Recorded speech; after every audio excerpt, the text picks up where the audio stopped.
Are you listening? A warm welcome, everyone, to day 32 of Take 5 to listen to His whisper.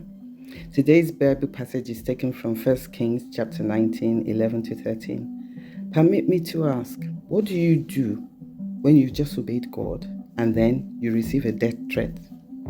In the previous chapter, which is 1 Kings 18, 19, Elijah calls a conference inviting 450 priests of Baal in a contest to determine the true God, and the challenge was the God that answered by fire is God. They agreed to it that, okay, if that's what you want, that's nothing, that our God cannot do. They did their sacrificial bulls, they prepared it, they did everything. They called their God. The God of Baal did not answer them, no response.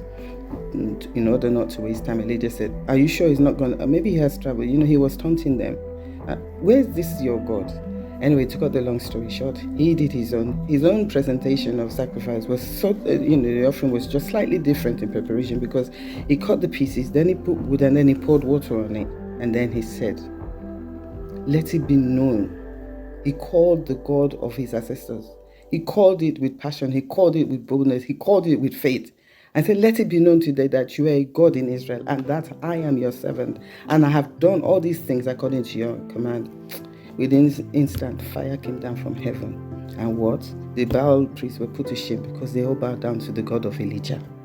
However, the devil is always at play.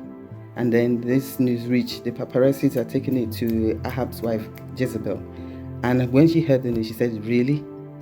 Okay, go back and tell him that by this time tomorrow, he's not going to be alive, he's going to be a dead man. So in 1 Kings chapter 19, chapter 3, that's where the threat is. And suddenly, Elijah, who was, calling fire down, confident, suddenly began to panic. He was scared, he was frightened, he was discouraged, and he started running for his life. To the extent that, he fell asleep, and God started to minister him even during the trials. And that's what happens. We go through these trials and we sometimes miss out the voice, but God is still in the midst of it. He prepared meals, he gave it to him twice. He got up, he got strength, and then he got to a cave. And then God met him there. And this is what I would call a God conference. And he asked him, Elijah, what are you doing here? And Elijah stated his case before him. He said, look, God, I'm discouraged. There's no point in you even asking. You know what happened. You were there. You told me to do it. I did everything. I'm the only prophet left now. And look, I've just had it. I've had enough. I'm fed up. Just let me go. I need to die. And let me just come home. And the truth of the matter is, as Christians, we do get fed up. We do get tired when trials come our way. It doesn't matter whether you're a prophet or a priest or a leader. We sometimes face trials that are very unbearable. God now instructed him to come to the mountain. And as I said, I call it the small God conference between Elijah and God. And he made him understand one thing. He said, I'm not in the dramatic display of the wind, because we were told that the mountains broke and they scattered.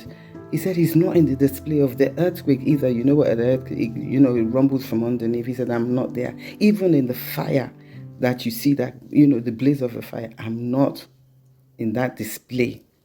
But rather, be rest assured that in a gentle voice, in a gentle whisper, in a still voice, you will find me.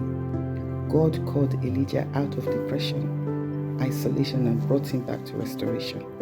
Finally, in our Christian work, I want to encourage us that God does not ask anything more from us than to keep standing, keep walking, remain alert, and always try to be available. So I conclude with Psalm 46 verse 10, which says, so he says, be still and know that I am God.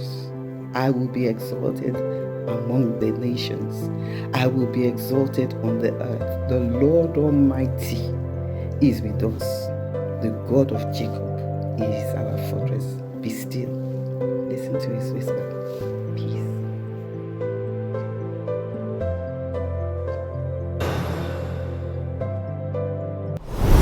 Are you listening?